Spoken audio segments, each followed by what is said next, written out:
السلام عليكم خوتي خواتاتي، جبت لكم وصفة مفيدة، وصفة تقضي على الكحة وتعالج جروح الحنجرة الناتجة عند السعال. اولا عندي هنايا دهان، مغرف دهان تاع عرب.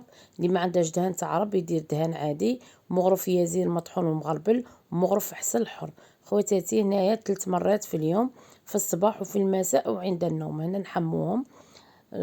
وين ما نبغوا نديروا الوصفة نديروا ما هكا. هذه المقادير 3 مرات في اليوم مدة 3 أيام. ربي يجيب الشفاء إن شاء الله. وما تنسونيش بجيم وأبوني.